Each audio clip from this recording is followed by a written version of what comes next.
the Baen Free Radio Hour.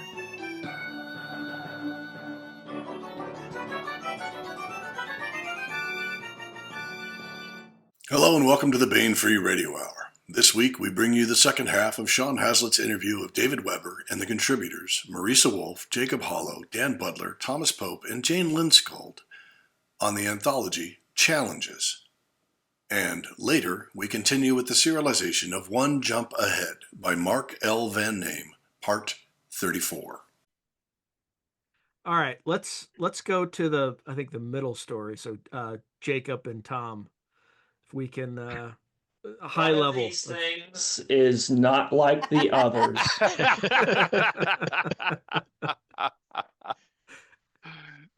Say more. Amazing.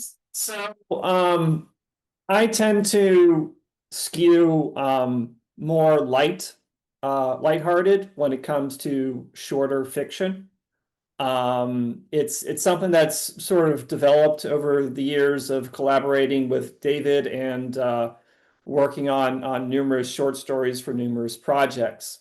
At one point, I remember I was working on a short story for the I think a time travel anthology and a story from the Gordon division we were going to feature in it. And so I had a general idea of the story in my head, and I'm thinking, it's like, okay, all right, I'm not going to be able to, make the reader cry like David can make the reader cry. So what could I do instead? I'm like, okay, well, maybe if I could make the reader laugh.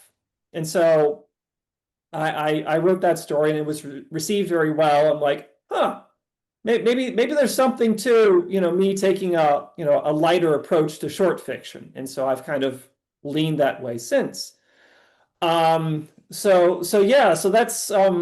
that's how you get Ensign Edward Saganami, future paragon of the Royal Manticore Navy, searching around desperately for this missing pallet of barbecue sauce.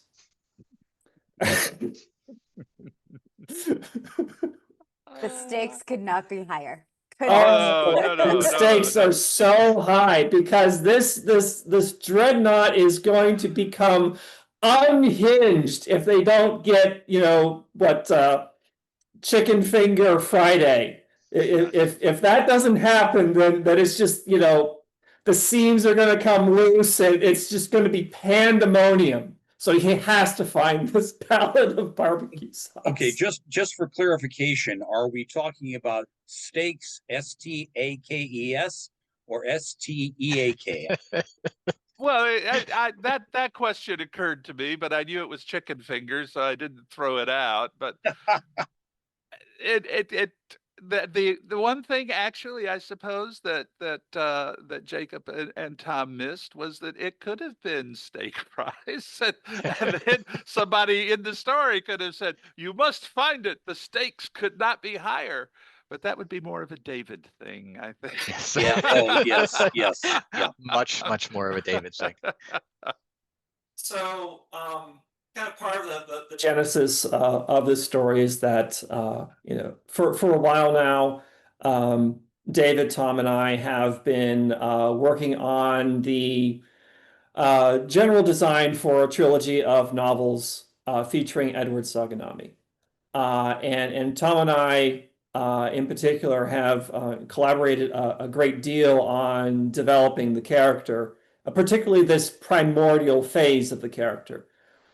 He's a good person. He's a good officer. He's inexperienced. All like the building blocks are there, but he hasn't yet been forged into a hero. That flame comes next. And so also, we were thinking, you know what? It would be nice to have something light and fun with this character before we completely ruined his life. Yeah, he doesn't have a lot of light and fun coming up. So the silly idea popped into my head, and David did not say no. So we wrote it. One of the reasons that the main reason I didn't say, well, okay, the first reason I didn't say no was because it was your story. And I try not to step on, where people are going to go in their stories. But the second reason was that I have so many friends from the service who, let's put it this way. I passed this story on to 4 naval officers and 1 senior enlisted who are all retired, and they all said, "I was there. I knew those guys." That's all I have to say there. And another thing that we got to do that I think is quite fun in this story is that you have the Ad Astra, the first Manticore and Dreadnought, and this thing is massive. It's got 3,000 people in it. It's a small city in space, and sort of taking that in modern terms, life on an aircraft carrier feel, and letting readers kind of experience the guts of this massive warship and what life is like, day to day, getting glimpses of that was very fun. What is Ad Astra's assignment? The desperate backdrop against which this mission to discover the barbecue sauce is placed. They never leave the star system. Okay, they're basically it's the Royal Manticore Navy has 0 experience in long time deployments at this point, and they're trying to figure out how it would work for them to subsist on their own resources for this lengthy period of time.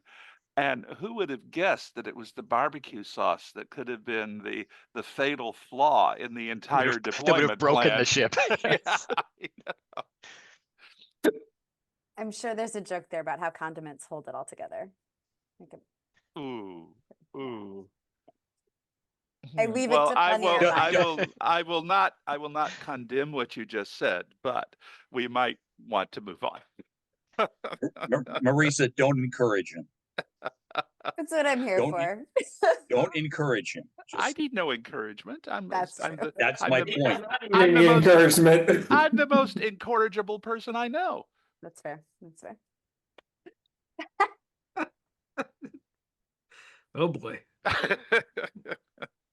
Jane's not holding back. Jane Yes. is not holding back. Jane has known me longer than anybody else on this screen. Now, Jacob, did you do any research on how militaries deal with such existential stakes? I did it accidentally there, actually. Oh, yeah, Anyway. sure you did. Sure you did. Sure you did. Yeah. So, kind of, sort of, yes and no. The no part is that I had access to a secret weapon. The secret weapon is called Thomas Pope. And Tom is essential, to wrangling all of the details in the Omniverse. It's just, it's so broad and it's so deep, and we are all thankful that we have a Tom Pope to help all of us keep it all straight. Yeah. And so one of the things that he suggested to me early on was to watch a miniseries on life on an aircraft carrier. And I had sort of had I think at that point I had the seed of the idea, but I didn't have the details. And so, I watched that miniseries, and we started bouncing ideas back and forth. And the various elements of the story, they popped up very organically, because like David mentioned, these sorts of shenanigans have absolutely happened on within our naval armed force, and And so it was more like just having this buffet of possibilities and just sort of like picking and choose, okay, what do we want for this particular story? Mhm. And it was, it was a fun collaborative process from start to finish, which is one of the reasons why I insisted, on this story that there be the with Thomas Pope attached to it, even if I did, the majority of the words are mine, but Tom's contributions were essential Yeah. to the creation of this story and to the development of this early stage of Edward Saganami. Let me say something there, and Tom, you are not allowed to blush when I say this. When I created the Honorverse, and I was carrying all this around in my head, was when I was expecting a 10 to 12 novel arc. Okay, and it growed and it kept growing. And especially in the last few years since I had COVID, my ability to just call the facts up has changed. Okay, I mean, if you hit the right button, then the recall function begins. But recalling it out of nothing, ex nihilo, is not my strong suit anymore. Okay. Tom is really the central clearinghouse on everything Honorverse these days. If I'm working, I'll drop him a note and I'll say, when did we introduce the Mark 17 missile? And he'll say, yeah, here it was. And I'm like, and I can't remember what the powered envelope on it was, and he can give it to me. It's the same thing with chronologies, and he is really, really good at taking a problem, one of the things that I think many science fiction writers fail to consider are the logical implications of their own technology. Okay, that's something that I've always tried to do. Tom does that better than 90% of the people I know in just sitting back, looking at it and extrapolating what you are and aren't going to be able to do with this piece of technology. That is something that he and Jacob have in common. I think it's one reason they work so well together, and it has been a great strength to the Honorverse for at least in Tom's case the last 15 years, at least. Yeah. And he has been an absolutely invaluable contributor to the growth and the consistency of the Honorverse. Yeah. So Tom and I, we're two peas in a pod. Yeah. I remember, And it's my fault. I mean, I remember very early on, I hadn't, at this point, I had just been corresponding with Tom Tom and David via email. I'd known David for a while and, been, collaborating with him, but I hadn't met Tom except through email correspondence. And this is also around, again, around the time I'm starting to be pulled into the Onverse.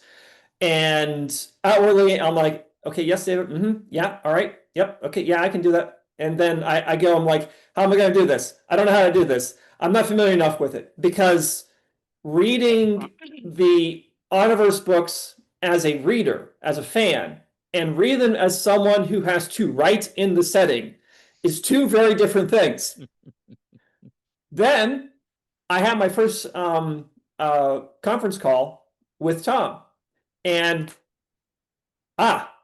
this is how it's going to work. And like all the stress melted away because I knew I now had a secret weapon, and the secret weapon is called Tom Pope. Yep. And that is why Tom and I are listed as co-editors on this anthology, because the editing really was completely joint. I was looking at the stories in terms of texture and feel and where they slotted into the Honorverse, and Tom was looking at them from the basis of how do we make them work? How do we fit them in? What are the underlying needs of the tech or the whatever that these people need? And I suspect that in future anthologies, I may just say edited by Tom Pope and let him, worry about it. Yeah. I mean, he's been doing that in a sense for quite some time. It just was not a case of our having something, except possibly in the Manticore Ascendant novels, Yeah. where you were getting the credit that was due. And I'm very glad to see that happening in this anthology. Mind you, this anthology was not a let's all make Tom feel like a great human being. That was not the original purpose of the project. But I am glad that he's getting to kind of, I don't want to say step out of the shadows because that implies that he's been laboring in the shadow of greatness or that he's an assassin. Neither of which would be, really accurate. But I am glad to see him getting at least some of the recognition he's deserved for a long time. There's Well, for something folks- else. There's something else that talent that Tom has, which I found invaluable, is that I don't want to say that David can be stubborn or that he can get so bonded to a certain idea or concept that he's not really listening to what is being presented to him because it just doesn't fit the preconceived notion that he has. I'm not saying any of that. That's good, because the only person I know who is less stubborn than me would be Allison Harrington. Yes. Tom I have to has say, this. my husband, who has known Weber for almost as long as I have, is laughing in the background. Tom has this ability of understanding of getting inside of an author's head and sufficiently to understand the concept that the author is trying to develop and present, and then translating it into Weberese so that David can then, oh, I just had the light bulb go on. Now I understand what you were trying to do, what you were trying to accomplish. And that really is a rare talent, and that needs to be acknowledged as well for Tom. I thank you. I was thinking that Tim has taken the brunt of the beta testing of that ability. That's true. That is absolutely true. We had a lot of we had to fine tune that for quite a while, and I think I'm glad that I'm getting better at it because he's gone through a lot of the pain as I was learning how to do that. The interesting thing that I've found in working with David, especially more recently, is the body of evidence gets larger and larger and larger. And I won't say anything else about David being occasionally stubborn and having opinions and has strong ones. But the most hilarious moments that I have is where I am curating an argument between David and himself, where David's like fits down like, no, this is how it's always been. And I will just, show him the email or the part of the book where it was where post David or past David disagreed with him. And so we will, and so we will have a conversation about that, figure out how it's always been and how it might need to change. So it's not fair of you to keep bringing in all these things from that alternate universe where, kind of thing on the other side of the bubble, but okay, we'll deal with it. I think that by and large, I did a pretty fair job of maintaining continuity and so forth over something this like before Tom came along. Okay. But one of the things that Tom is an incredibly valuable, I won't say alter ego, but a curator. who helps me go back into the past of the stuff that I've written 30, 40 years ago in some cases, and look for a way to strengthen the consistency rather than create a problem. Do you Yeah. see what I'm saying? Yeah. It's kind of like killing the goldfish, Jacob. Okay. It's that we won't go into that, but it's a little That's a private whole joke other that we story, have. David. Yeah. But I think that I've collaborated with a lot of authors over my career, and people are like, "Well, why do you do that?" And I say, "Well, one reason is because it's fun most of the time. Um, Another reason is because it's going to bring in viewpoints and observations that I wouldn't have made."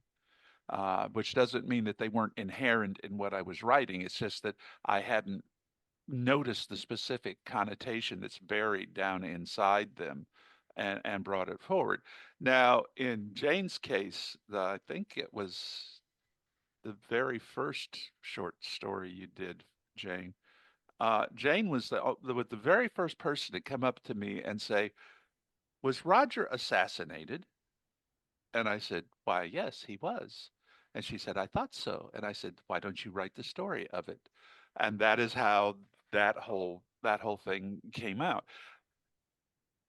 Every so often, Tom brings something up, and I realize, wait, that was one of the plot hooks I planted intentionally and then forgot about. You know? And that's one of the things that the anthologies do is they let some of those things that were there but had never been given form.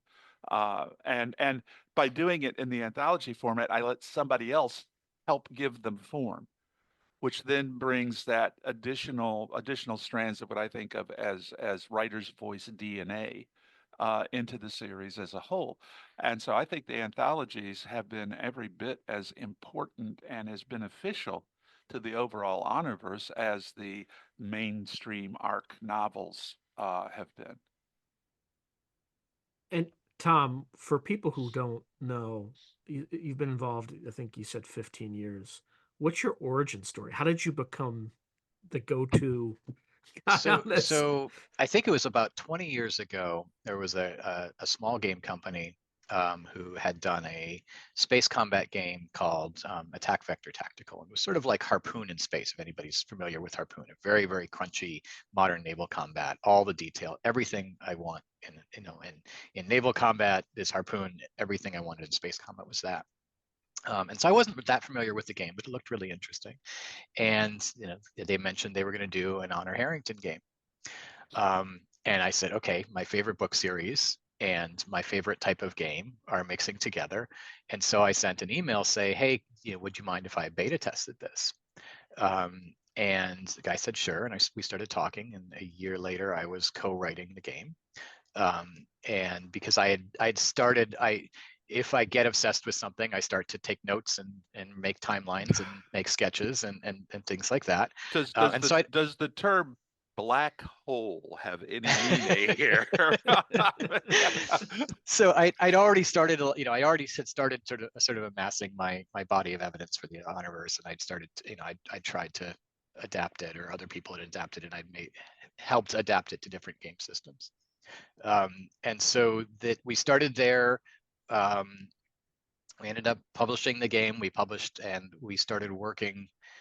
David was always involved, but usually one step removed. So I didn't really meet David directly. I just sort of talked to David through my partner mostly. And we had the first of what has been many potential movie production interests at the time. Yeah. And so talking with the producer ended up sort of spiraling out into things that weren't directly related to blowing up starships. And from there, it was just more and more conversations and more work. And I was sketching out bridge layouts and doing other things like that. And then eventually David and I started to talk directly because it was just much easier than passing everything through a relay.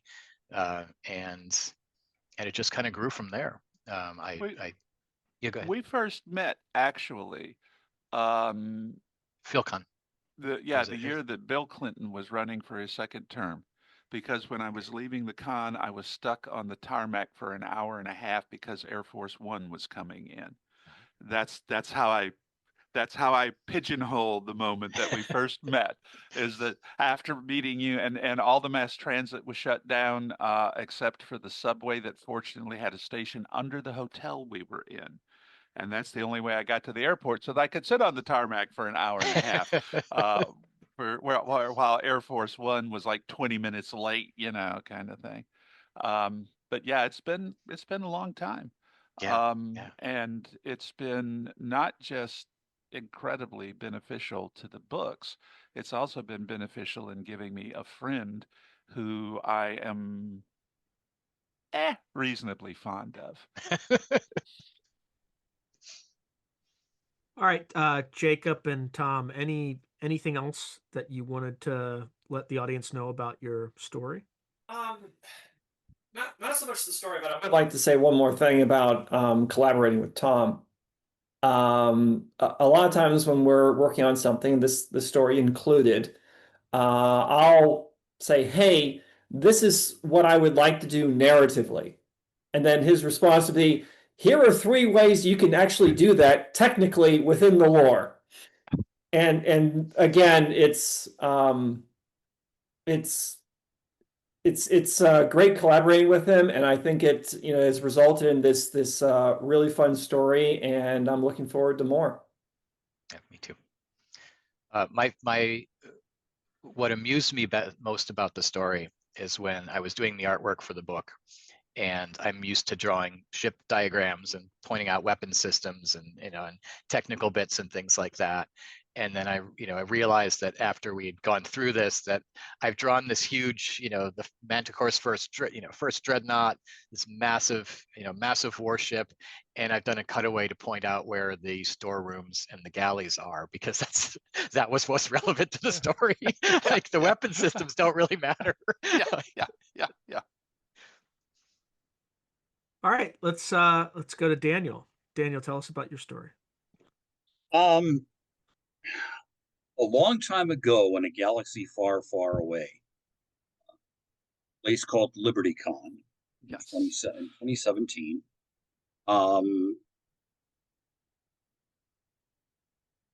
I proposed to David an idea. I basically what I really wanted to do was get a free breakfast, and my excuse for that was sit down and have a confab with David.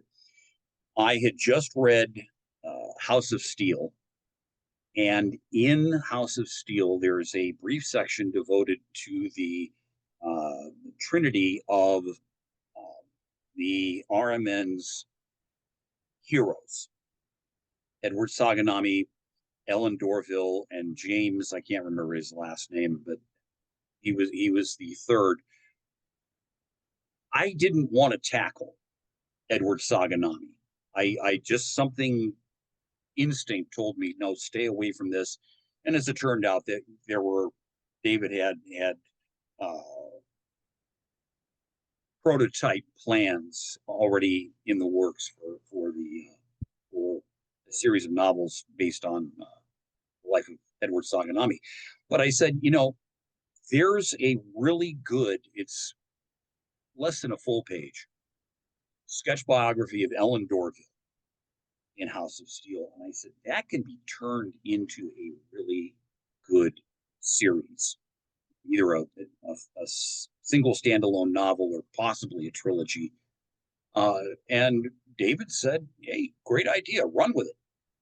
Well, I did. And then David and I had various medical misadventures. David tried to perform a lobotomy on himself at DragonCon one year, and that concrete floor could have moved. Yeah, exactly. Yeah. And I died twice in a couple of successive years. I'm not kidding. It was literally, I walked into 2 times. I walked into the ER here in Marietta, clinically dead. But the idea of the Ellen Dorville novel got derailed, and David, in the meantime, had proposed, why don't you write a short story for Ellen? We can present it to Tony as a proof of concept, and just we'll take it from there, see where it leads. The result of that was XO, my story, and I decided I was going to have fun with it. It was basically halfway chronologically between the early days of the Travis, I can't remember his last name. I'm getting old and senile. Travis's career and the Harrington novels. It was almost exactly halfway between the two. So it was a perfect point of illustrating the progression and the transition that the RMN made from being just a local defense force into a force capable of power projection in the regions around Manticore. So I took that and I decided that I was going to, as I say, in my own weird way, have fun with it. So I came up with this frigate, which got named HMS Ulysses, which is a nod to Alistair MacLean in his very first novel, and which is, in my not at all humble opinion, the best piece of naval fiction ever written. It certainly is, I think, the best to come out of World War II. Yeah, certainly without question. Yeah. And it's just it will break your heart. You will be in tears at the end of it. But it's brilliant. So calling this frigate HMS Ulysses was my first of several nods that I made in the course of the book to some of my favorite fiction and nonfiction writers. David, let me point something out here. For those of us who do not know, Daniel has dabbled very effectively in writing history. I think I now have all of his histories. I believe the first one that I read, Daniel, was, I can't remember the title right this minute, but it was The First Jihad. I think that was Yes. the first of your books that I read. So when he's talking about like HMS Ulysses from World War II and whatnot, he is coming at it from, in many ways, an even deeper historical perspective than I am when I'm coming at the Honorverse. And I just also want to mention that if you're interested in history, specifically military, and I would say military diplomatic. I'm thinking about the Jellicoe history, not Jellicoe, but the Battle of Jutland. Distant Victory. Yes, and I am, I'm old and senile, and as you pointed out, I tried to kill myself with a lobotomy. But anyway, go look for them because they're all pretty darn good. Thank you, David. Yeah, I'll I did expect not. my $10 at the end of the. You've got a PayPal account, so Okay, that'll work. Okay.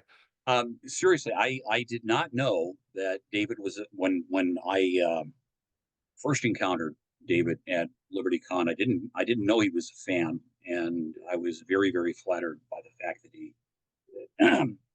that he was. But I wanted to present a story where an officer, a junior officer in the Manticore Navy, excuse me, made that transition from merely being an officer to becoming a commander, not in terms of rank, but in terms of function. And that was the underlying theme, if you will. Does this progression come about? How does this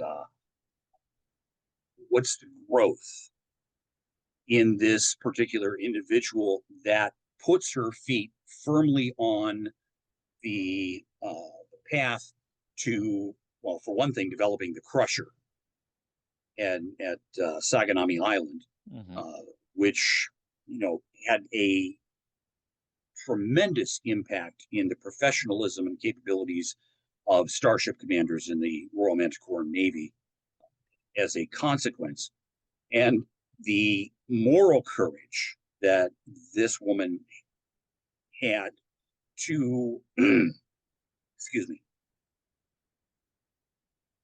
in the penultimate moment of her life, make a moral decision which involved self-sacrifice. There would be no way out of it for her.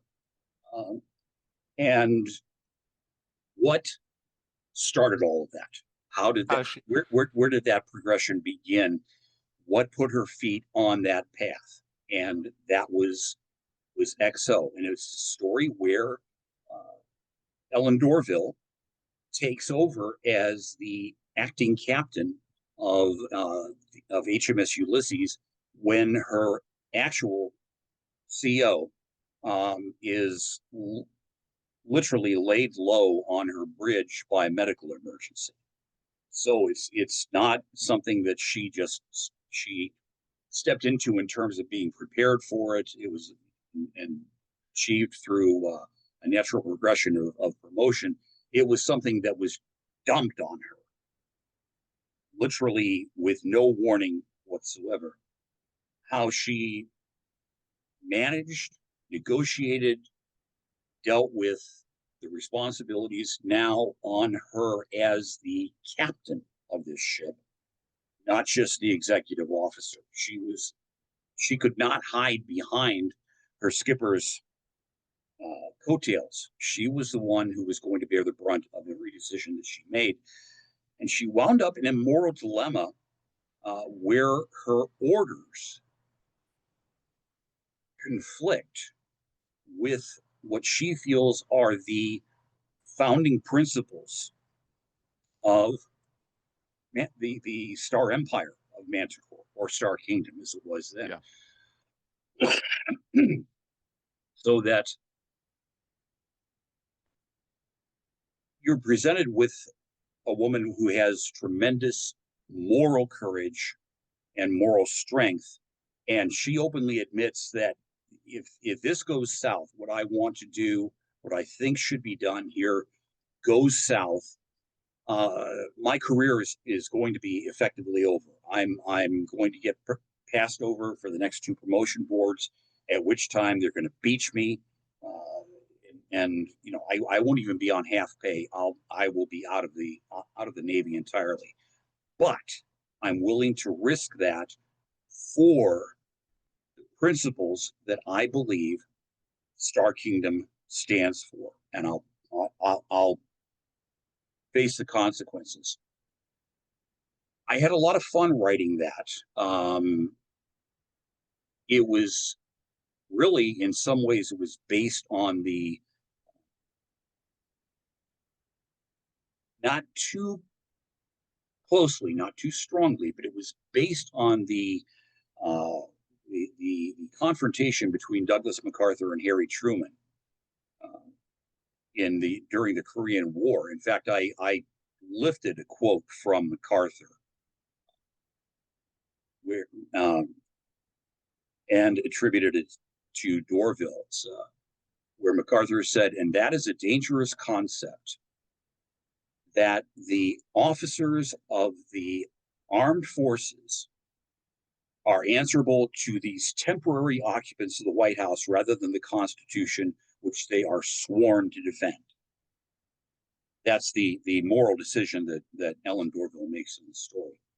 Now, on the lighter side, there is a lot of Tuckerization. There are names which are only significant to me and the people who in real life bear those names, but they got a chuckle out of it. I give a view of, I think it's the first time, I don't remember encountering a Mustang in the Honor verse or in the Manticore verse prior to XO. Correct me, Tom, David, correct me if I'm wrong on this. There A are couple, several Mustangs, but we don't have any as of Ellen's time that we've dealt with. We've got them scattered through later in the series.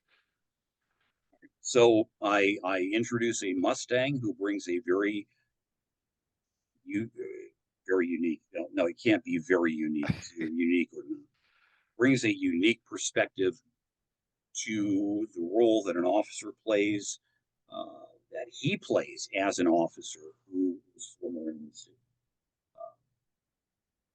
I kind of, there are a couple of winks and nods to, believe it or not, Krupp of Essen, the German steelmaking firm. Again, I have fun with that in terms of how the government of a particular star system is structured. There is a very, very broad nod to Herman Wouk at the end of the story, and this to some degree it's fan service, but it's fan service for people who will really get it, and I figure it's a garnish on the thrust of the story. But to me, the important thing was showing the progression of Royal Manticore Navy from a glorified coastal defense force into a Navy capable of significant, if not decisive, power projection beyond the borders of the Star Kingdom, and which then naturally led to the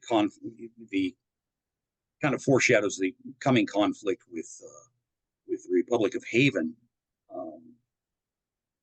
in that Manticore it does possess the strength of not only the physical but the moral strength to endure that kind of confrontation, and how the Royal Manticore Navy itself was evolving in terms of professionalism and the standards that its officers in particular were held to,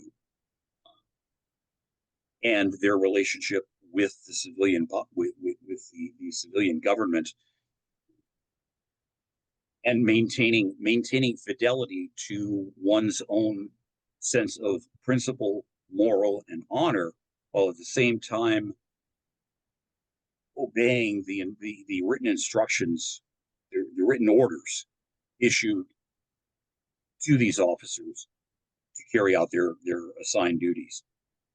So I had, like I said, it was fun. You will see shades of Alistair MacLean in there. You will see shades of William Manchester, who is a magnificent historian. I miss him dearly. Really wish he'd been healthy enough to finish that third volume of his biography of Churchill, and it's a tragedy that he couldn't, because the work that was released was just not up to the standard of the first two volumes. Somebody had taken all of his notes and research and produced a very dry, dull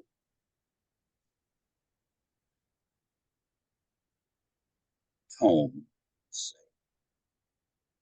However, specific to XO, I'm proud of it. Just I'll be flat out proud of it.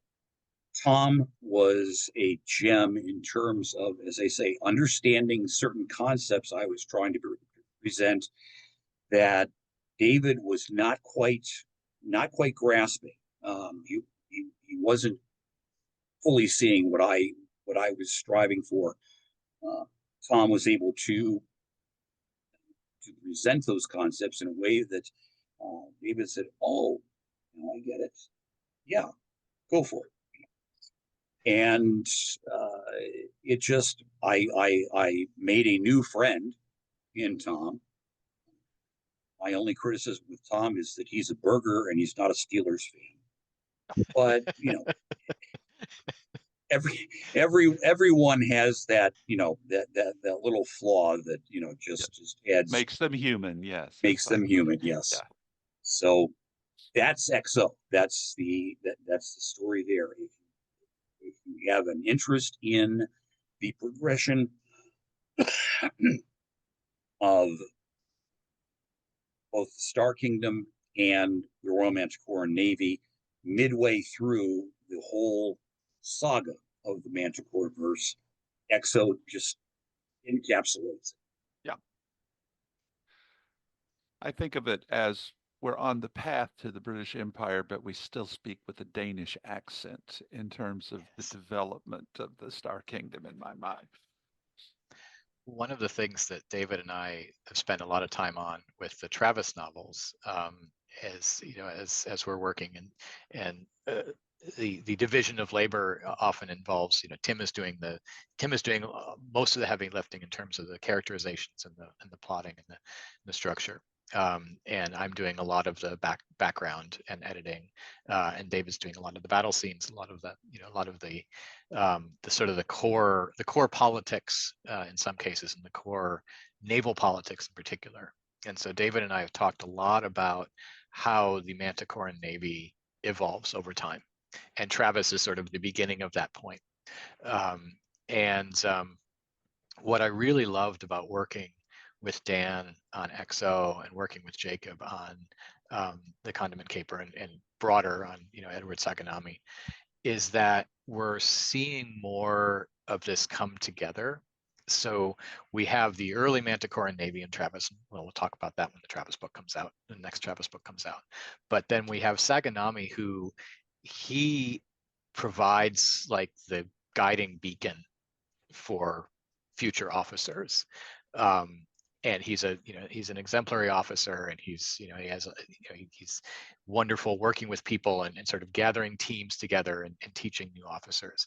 But he really, his legacy is that beacon, is that moment that people can anchor on.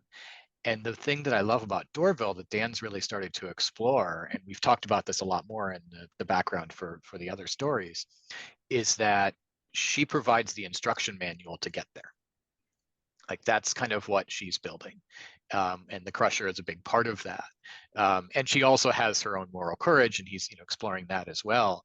But just being able to sort of see how some of these, the toolkit that comes out, it's one thing to have an inspiration, but you also need to be able to reach that point.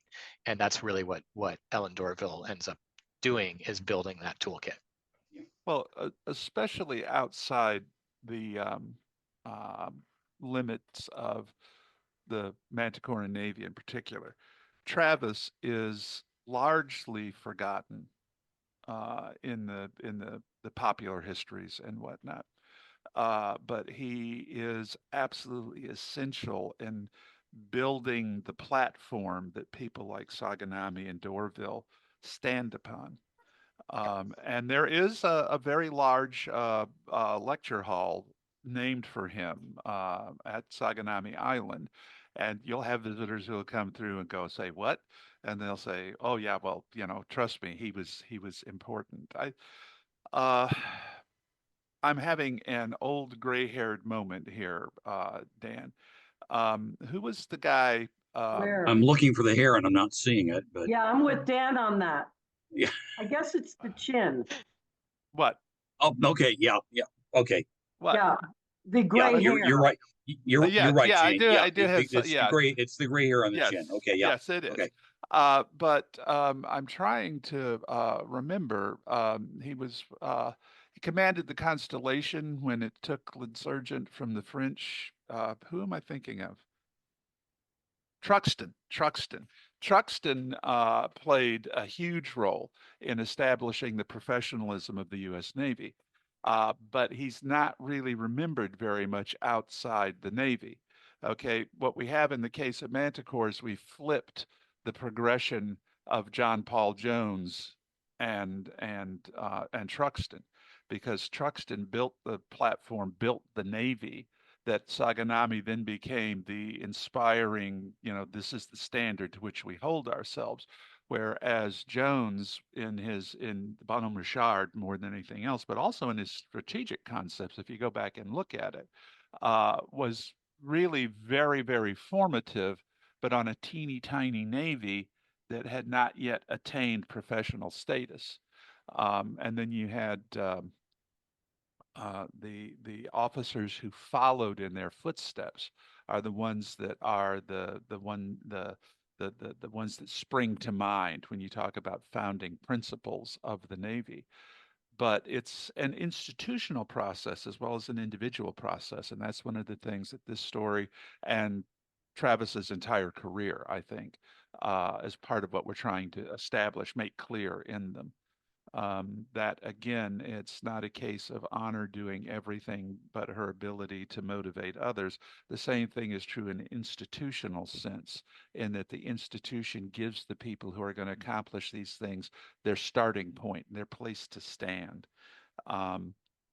So in that respect, in some ways, in terms of tone, the Great Condiment Caper and Dan's story are polar opposites, and yet they're doing the same thing. And you can see it, especially, I meant to say this, Jacob, in how the final resolution is handled by the chief rather than by Saganami when dealing with the malefactors. And that's part of Saganami learning the lesson about this is what senior non-coms are there for, kind of thing.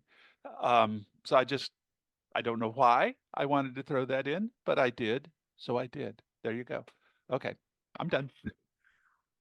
Dan, any final words about your story? I should point out that there are a couple of cameos. A chap by the name of Mark Webber is the bosun on HMS Ulysses, senior master chief. And the rest of it, well, I just hope that the readers will recognize the individuals and some of the sly winks and asides and nods. But I'll be blunt, I was honored to be, no pun intended, I was honored to be included in this anthology. I didn't know if I was going to live long enough because my clock is ticking. I'm not going to. I know, but I knew you were stubborn enough to hang around. Yeah, and but my point being is, it's been a genuine honor to be included with these other authors, Jacob, Tom, Jane, Marisa, to be included. I'm now part of the Manticore verse, which is something I'm going to be forever, whatever number of days or years are still allotted to me, I'm going to be very proud of. David. Yes. We end the anthology on your story, and we talk about, or we immerse ourselves into the world of tree cats. Yes, I did not get the cover because I demanded it. That was not my decision, but it was a wise one. No, it's yeah. This is a story that I wanted to write for some time, but what really got it up and moving was the way in which Jane and I had been dealing with the traumatic effects of the plague on people, especially on Sphinx. And what you find out in this story is that Honor Stephanie Harrington, sorry, not Honor Stephanie Harrington, just Stephanie Harrington, was not the very first human to encounter tree cats, but that nobody knew about the earlier encounter. It let me do a lot of things. It let me deal with that strand of darkness and with somebody who, in the end, refused to give in to the darkness. It let me deal with more of how I've always envisioned the memory singers function working, how they maintain storage of these stories, the mind songs that they share, the memory songs, and what brings them to the singer's attention. It gave me another opportunity to work on the fact that tree cats are not just humans in fursuits. And this comes through in part when Honor is asking the memory singer who's finally brought this Crystal Singer. By the way, Crystal Singer was my homage to Anne McCaffrey. Once upon a time, Annie was going to write the story for me of the first tree cat who learns to understand mouth noises. Okay, and she never got around to it. Her health precluded her from doing so. And one of these days, unless my health precludes me from doing so, I'm going to write that story for her, by God. But this is kind of a combination, I guess, of Robinson Crusoe and Jane Goodall, which is particularly poignant at the moment since we just lost her. And the entire question of where we as a species fit into the God, I hate that. I won't say the circle, the symphony of life, if you will. Okay.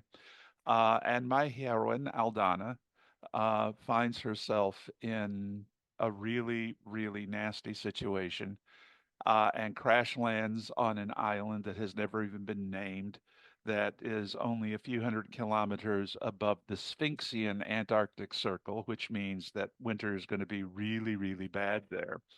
And the only reason that she is able to survive is that she was actually on a cargo flight to Stedding, which had had a disastrous fire, not a Stedding, because this is not Grayson, a claim that had had a nasty fire, lost a lot of its equipment. So she's not carrying anything like a complete tech package, but she's got more than most crashed airliners would have on hand. And it's her struggle to deal with the fact that she's out of communication with anybody else in the universe. She can't talk to anybody. And the last that she knew was that the plague, the second more deadly iteration, had come up. And she has no idea whether the people she left behind have died of the plague or not. She realizes eventually that she has been put in the most isolated isolation possible. And one of the things that she literally doesn't know is, am I the last living human on this entire planet? Okay. I don't deal with that as specifically as I started out to. I left it a little more veiled, if you will, but she literally does not know if there's anybody else alive on the entire planet by the time she's been here for 2 or 3 years. Um, so that's the situation in which she finds herself. And then she discovers the tree cats, only she doesn't call them tree cats because she's not Honor, and because these particular tree cats have been isolated from the mainland for so long that there's actually some significant genetic drift setting in. And they actually are more fox-like in appearance than the cats that we know and love. Um, and she lives out her entire life on this island, surrounded by the tree cats. Um, she is her final tree cat name is Beloved Silence because she has no mind voice. Uh, but you find out in the very first section of the novel, which is set in Honor's time, that there's this memory singer who has demanded that Honor, well, she hadn't demanded, she has urgently requested that Honor come to Sphinx because she has a memory song she needs to share specifically with Dances on Clouds and Death Fang's Bane clan. Okay, and Honor is like, say what? Especially because these guys are from what is simultaneously the oldest clan, Tree Cat clan, known to humans, and the one that they have known about for the shortest period of time. because tree cats don't live on islands. They live in mountains. They live, Tom and I had to figure out a way to get them to the island. And Tom, who is a kindred soul to Jacob, suggested we can blow up a volcano and they'll have to flee from it. And I said, I like it, but you're now on a volcano reducing diet. We can't do another one of these for a while. But anyway, they'd been discovered while Honor was off dealing with, I don't know, the delivering ultimatums to the Solarian League, and then she got distracted by that little thing with the, and so she never got out there to visit them. And now one of them is insisting on talking to her. And the interesting thing about this clan is this clan weaves. This clan uses potter's wheels. This clan uses potter kilns. This clan farms. And nobody has been able to figure out why that was. And Okay. spears. And throwing spears, yes, and so eventually you find out in the course of the story exactly where all of that came from. But even the tree cats of Lost Nest Clan don't remember her when they're finally encountered by humans. And so they don't say, oh, you're the folks that, oh, wow, this is because they've been on this island for like, I think we figured it was like 800 years before the first before the first survey ship reached Sphinx. So they have no idea what this two-legged creature that has fallen into their midst is from. And they're a little leery about it, especially since she's like less than a kilometer from the volcanic springs valley in which they overwinter every winter. And it's like, this may not be the best neighbor we could possibly have. They wind up adopting her, and she does wind up teaching them a great many things. And when you get to the last page of the story, you will understand why Crystal Singer was insistent that Dances on Clouds had to be the first two-leg that she told the story to. And I think it ties in naturally. And Jane and I will be dealing with sort of the front end of this story arc in some ways in our next Star Kingdom novel. But I treasure the comment that was made by one of the editors on this when he got to the end of the story. He said, "This made me cry ugly." I said, "I have succeeded in my mission. I can go now." But in an awful lot of ways, Aldana personifies the qualities that get baked into most of my heroic characters, one way or the other. Persistence, the refusal to surrender to the darkness, concern for others.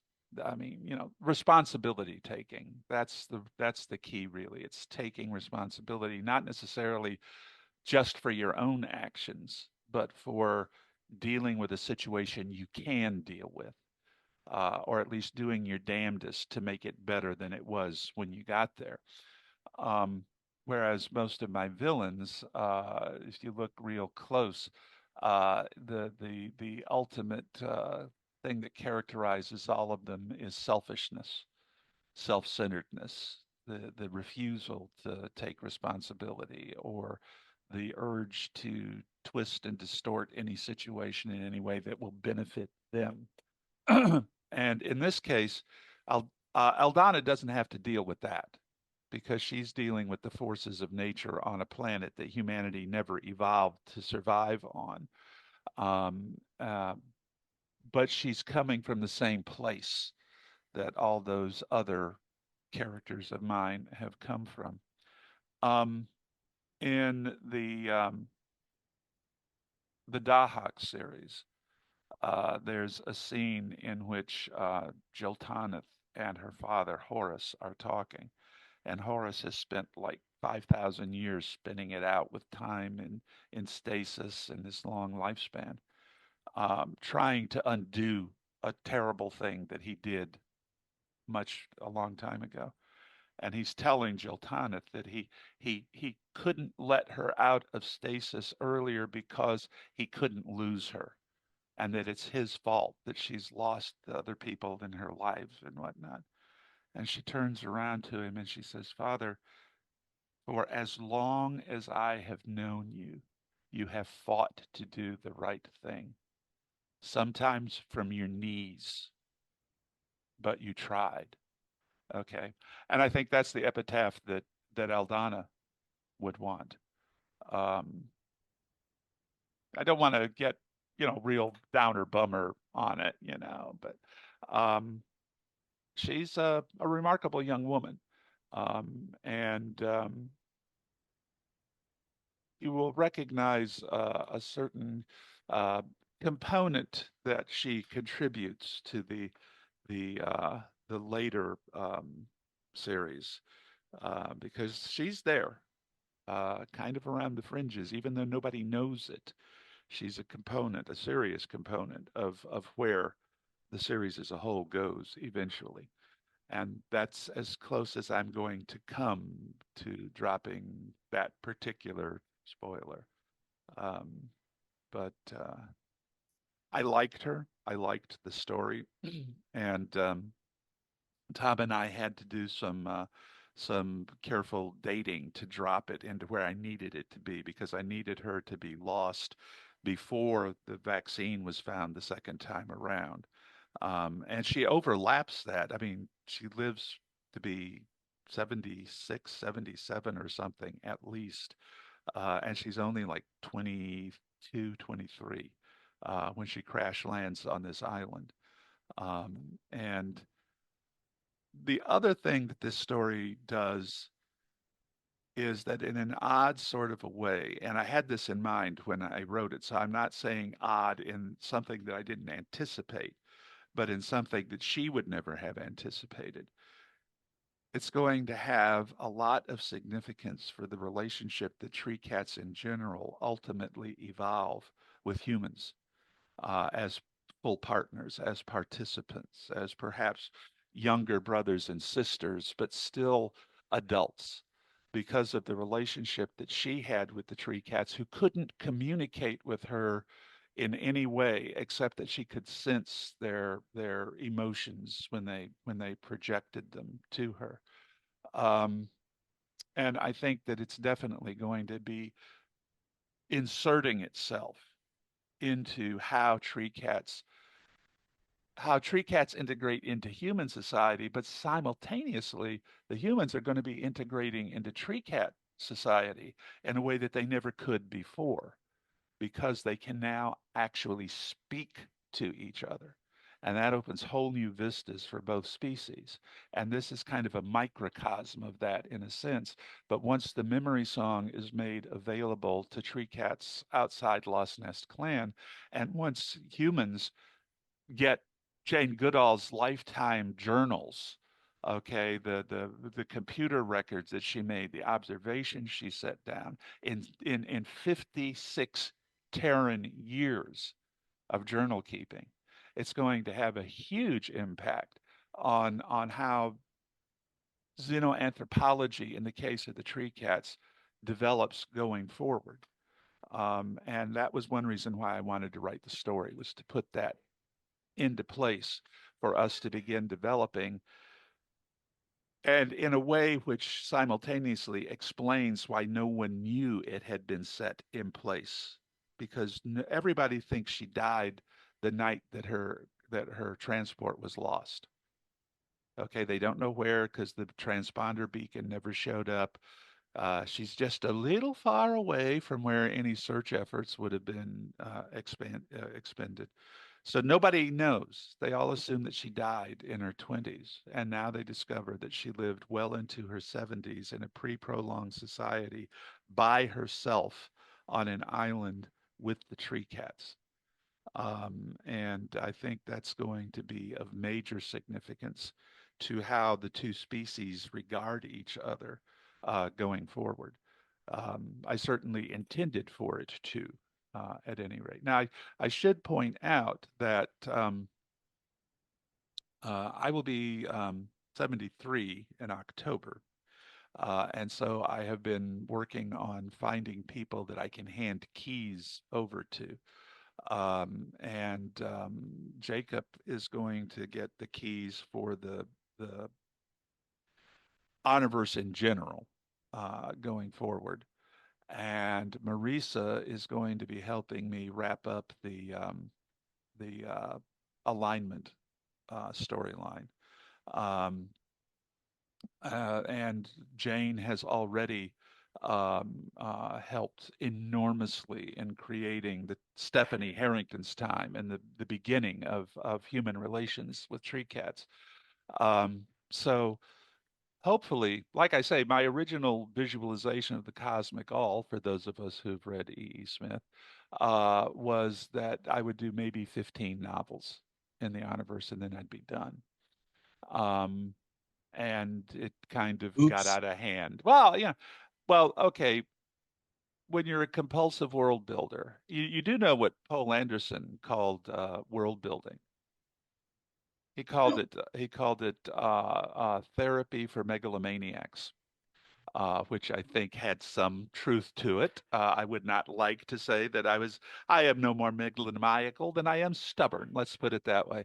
But the universe has grown into such a broad canvas that even when honor is not available to send out on missions, there's all kinds of things, stories to be told in the corners and on the margins and with the history going forward. So it has far outgrown anything that I originally conceived. And I've been a participant in that in some ways. It's kind of like,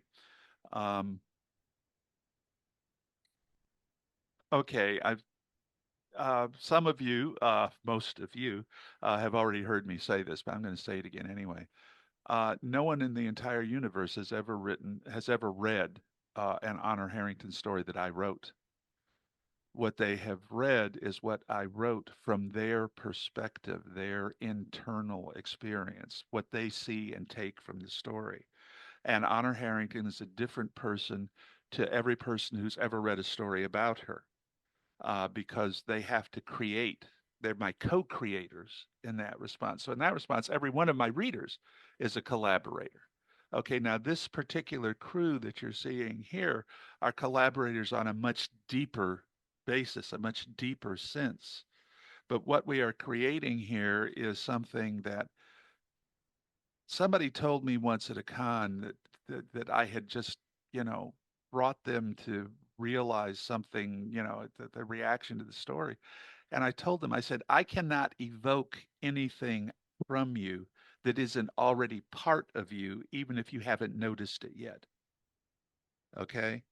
It's impossible for any writer to do that. The reader has to have that ability to reach it and see it for himself or herself, for the writer to be able to touch it. And what I'm seeing here with Tom as the anchor for the universe, with Jane as my co-creator of young tree cat relationships, I'm seeing a process that I hope will continue in a universe that I love, even if I'm not here to be writing in it. And I also have made a resolution that since COVID and the concussions, plural, my output has dropped drastically, which may also have something to do with the fact that I'm an old fart now. But when my output quality drops, I'm going to lay down the keyboard. Okay, I've just decided that. And one of the things that I'm doing is I'm trying to find people who I will trust my baby with and who I can get integrated into the universes early through short stories, through collaborative novels, so that their voice is already part of the Honorverse's DNA. So that's not like what kills so many series when the creator dies and somebody comes in and they're not the creator. Their voice isn't the same and the series dies. So I want to start weaving all these other voices into the harmony, whatever, so that the fact that my voice drops out won't cause the entire literary universe to stop growing and changing. Does that make sense? Makes very good sense. Well,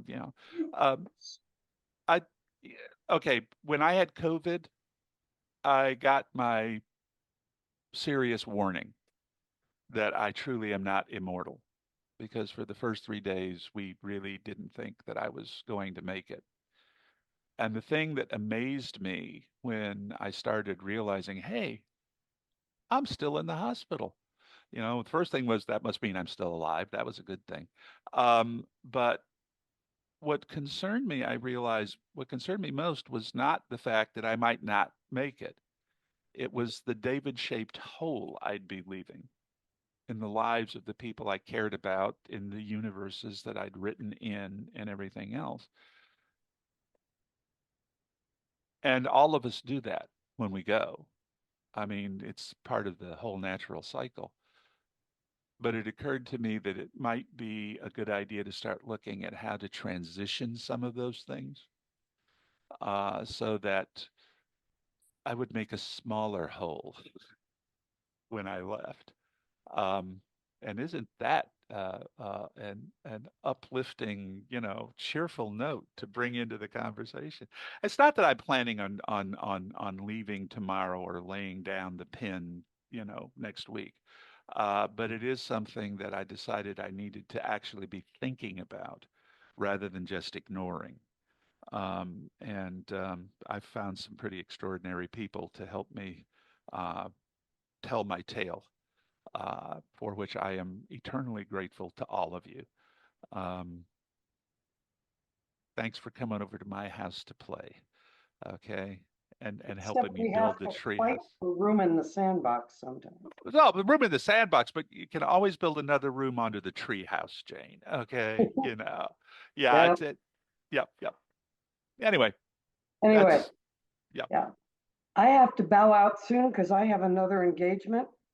I want to just make a final comment. And that is, a lot's been talked about Tom from the technical. And I don't want to go into details because some of that might be a little more personal than Tom wants to get. But some of the feedback he gave me for my story, he drew on his personal history and was very open about it, and reassured me that not only was I handling it right, without even knowing that it was part of something he had insider knowledge on, but that he was feeling seen in a way he hadn't felt before. Yeah. So I just want to make it clear that Tom is a good continuity person for the series, because like Weber, he loves the technical stuff, he loves the history stuff, but he is not without heart. No, and no. Heart is extremely important for why the Honorverse is such a terrific series. And I'm very glad that someone who has heart, as well as history and nuts and bolts, is going to be helping keep it going. Yes. And on absolutely. that note, I love you all, but it's time for me to go. Okay. Take care. Thank you, Jane. Jane. And Weber, Jane. you owe me an outline, love. I'll try. I just got back. I just got well, and I just got my computers up again. Bye-bye. Bye. Jane. All right, think just I- as a final note for everyone, I just want to go around the circle and just give everyone a chance to talk about any projects that they have coming out, any other thing that they want to promote. I think it's a good time. I'll just start with Daniel. Well, some of you may know that I'm working on a series of cyberpunk novels set about 20 years in the future, the Blade verse, as I call them. And the fourth novel will be available probably in about 6 weeks. So it's called the Argus Compact. As far as I'm primarily an historian. Fiction is a hobby with me. I'm working right now on, and I did this just to poke at David. Um, I'm working on a history of the Russo-Japanese War, 1904-1905, which is called A Short Victorious War, because David took the title for The Short Victorious War from a quote by a Russian official who was urging Russia to go to war against Japan, and then it just turned into something fascinating. I'm working on a book called Convoy, which is about PQ-17. no, not PQ-17, ONS 5. April-May 1943, it was the convoy action where all of the anti-submarine methods, tactics, and technology that the Allies had been developing finally came together and meshed and broke the back of the Wolf packs. Yep. It was the turning point of the Battle of the Atlantic. I've got a couple of other projects which I may or may not have time to get to, but those are the ones that are actively on various burners at the moment. Marisa? Last month, well, whenever this comes out, in September, my debut fantasy novel came out from Baen. It is called A Plague of Magic. So, it's a big score, a tiny dragon, and a whole lot of trouble. So you can check that out. And then I believe I am not allowed to do anything else until the next Crown of Slaves book is done. So I have received that message implicitly and explicitly. So my next big project is a deep dive into Helen Zilwicki, where Tom has already given me a lot of good context, and then stepping into really big shoes. So we'll see what the alignment's up to, y'all. Marisa will also be finishing up Norfressa for me. And I say she will be finishing it up because I am absolutely positive that I am not going to get to the final book.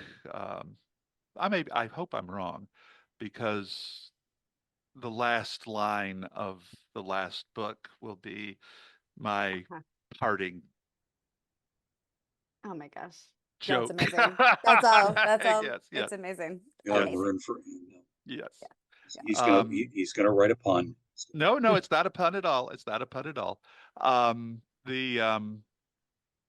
far as where I am right now, I am still working on the collaboration with Chuck Gannon. That I have been unconscionably slow in getting it done. We are beginning to, like Marisa says, we are beginning to work on the next novel in the Crown of Slaves / Alignment series. Let's see what else is going on. I'm working on, I will be. My next solo project almost has to be, unfortunately, for a competing printing house because I am so far behind on the Safehold series. And there's at least 3 other collaborative projects. Oh, one of them, the one that Jane was just talking about the outline on, what she was really saying is that she needs my final comments on the outline that she's been putting together from the basis of our notes and our conversations. But it will be it's probably the final, specifically Stephanie Harrington novel. I'm not going to say that for certain. It finishes out the contract that we had, and it finishes out the critical story arc of her life, but not the critical story arc of her contributions to the Star Kingdom. So it may very well be that Jane and I will be continuing to write beyond that point. We just aren't looking beyond it right now because this is the one we've been working towards all along. And aside from that, I'm just sort of sitting around waiting for them to finish repairing the hurricane damage from the last hurricane that they finally started on the week of the new hurricane. So The new you know, double hurricane, right? Weren't there yeah, two? yeah, but They're the fun. other, but we were down at Myrtle Beach while the hurricane. We were driving down while they still didn't know which way the hurricane was going to turn, and I told them it's going to turn out to sea, and they said, "How do you know that?" And I said, "Because," and they all looked at me in awe when it suddenly turned around and headed that right angle. But it was interesting for a day or two. But Jacob. Well, I mean, we already touched on a trilogy of Edward Saganami novels. Beyond that, there's a whole slew of stuff that I'm co-authoring with my wife. That's indie, but in terms of like this audience, the pertinent stuff is Edward Saganami. Well, it's also not just Edward Saganami. It's also before Marisa and I can do the next Crown of Slaves novel, Jacob and Tom had to do a lot of figuring out specifically where Raoul Harrington was going career-wise and character development-wise. And they're going to have to keep an eye on us while we're writing this novel to make sure that we don't do something that will screw up, like killing the goldfish or something like that. I That will will screw not up what they Quality have. goldfish. Yeah, those Um, goldfish. but yeah, there I guess whenever the next Omniverse anthology rolls around, there will very likely be a Raoul Alexander Harrington novella in it because it's basically already written. It's so good. Yes, It's yes. so good. And where would you inevitably send the son of the salamander on his snotty cruise? Well, I know where Jacob sent him.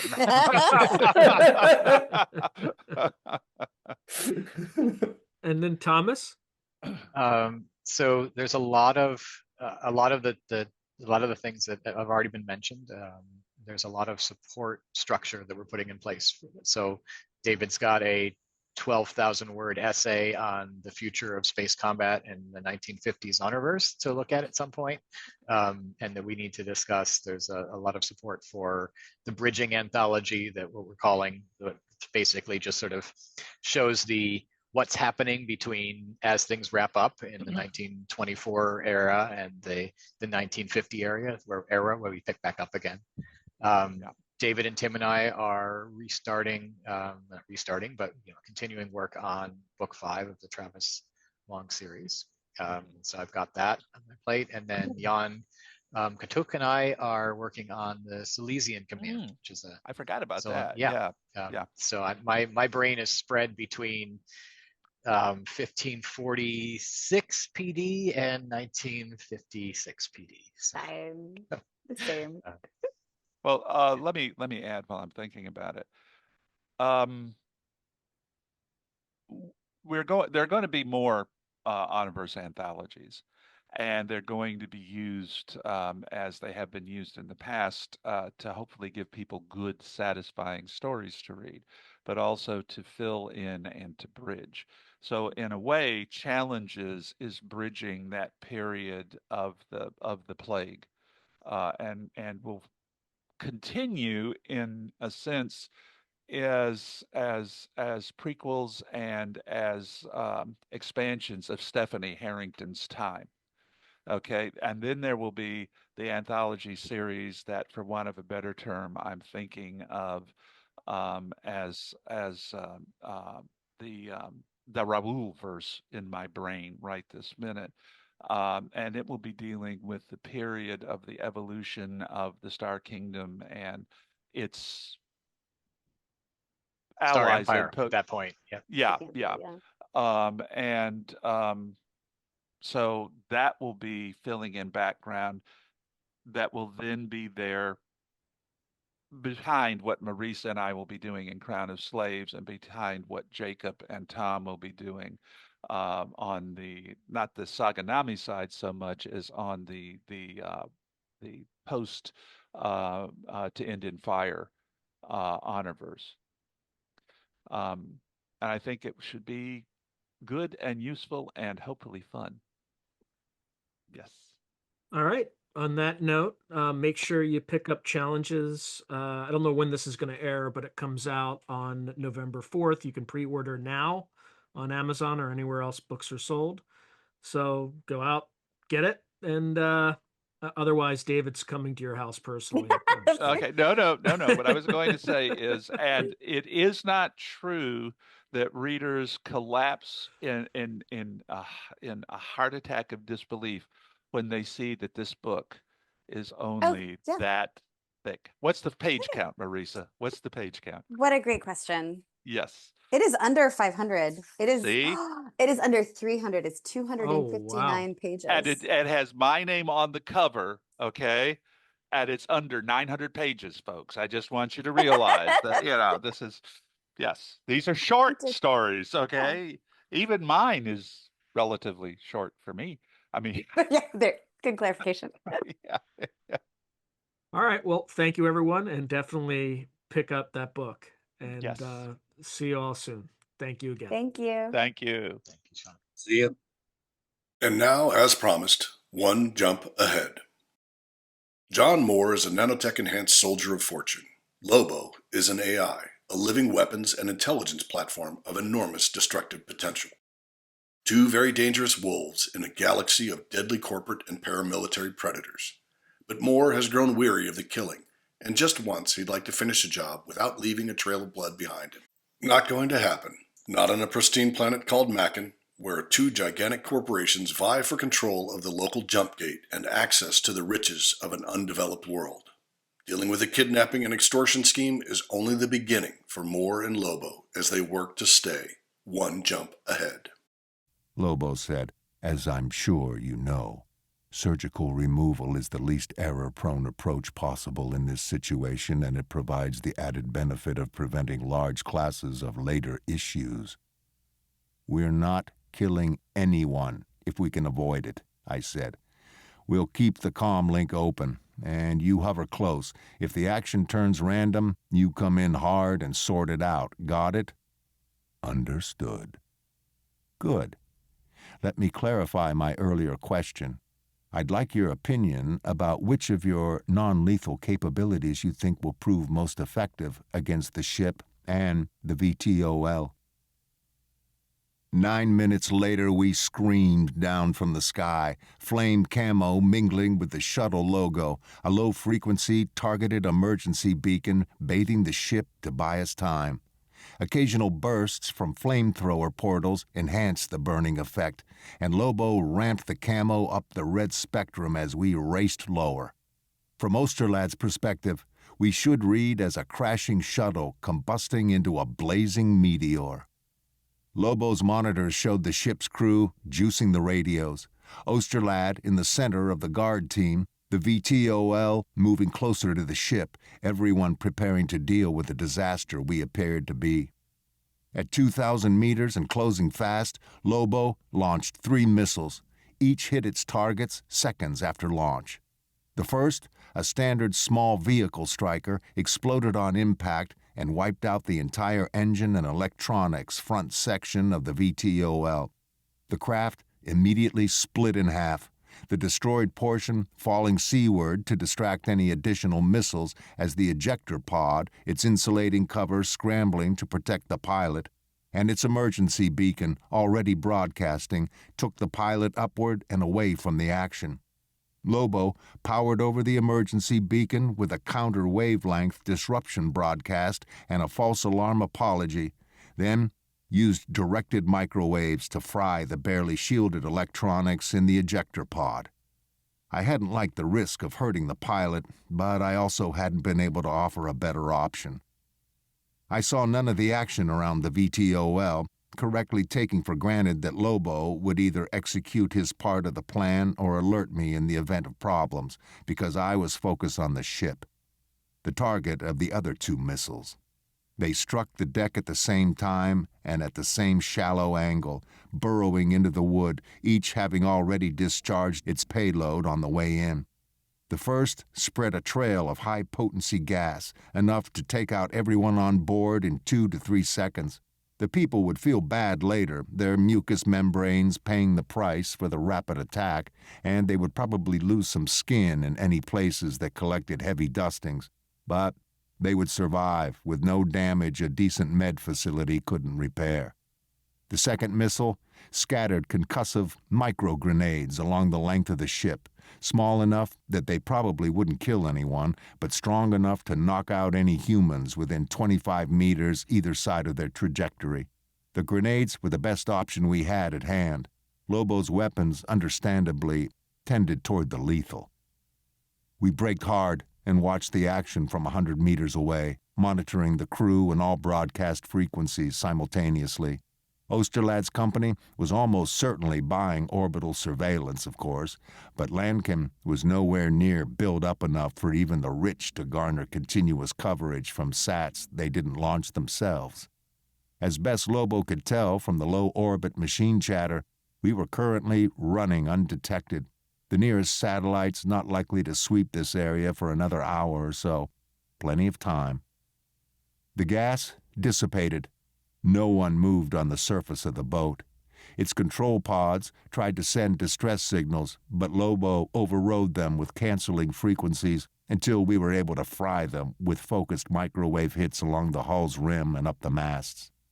A few transmitters, buried deep in the boat, were hopping bands every few seconds, looking for responses, but Lobo would be able to handle them for as long as we needed. Lobo hovered a couple meters above the boat and opened a floor hatch. I dropped to the deck. He immediately headed up to our agreed-upon monitoring position, high enough that he'd be hard to spot, especially with the cloud-tinged camo now rippling across him, but low enough to be of help if I needed it.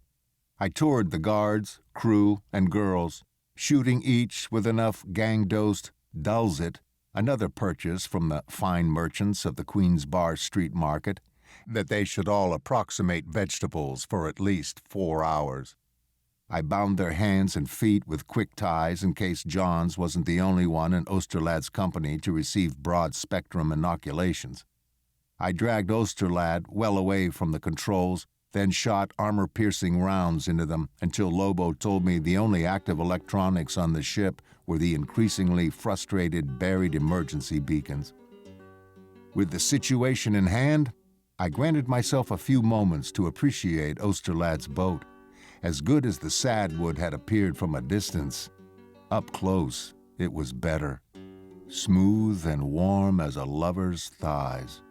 A blue richer than the ocean or sky, yet echoing both. As I gazed along the line of the deck up to the horizon, the wood blended the water and the atmosphere. A child of the two riding above the one and below the other. The air smelled and tasted of the ocean around it, a light breeze mitigating the heat of the afternoon. I understood why Osterlad would take the risks he did to be here. This has been the Baen Free Radio Hour. Thanks for joining us at the heart of science fiction. Join us next week for the first half of Baen publisher Tony Weisskopf's interview of the authors of the Baen Fall Hard for Science Fiction lineup, including David Weber, Melissa Altoff, Jason Cordova, Les Johnson, and others. And later, we continue with part 35 of One Jump Ahead by Mark L. Van Name.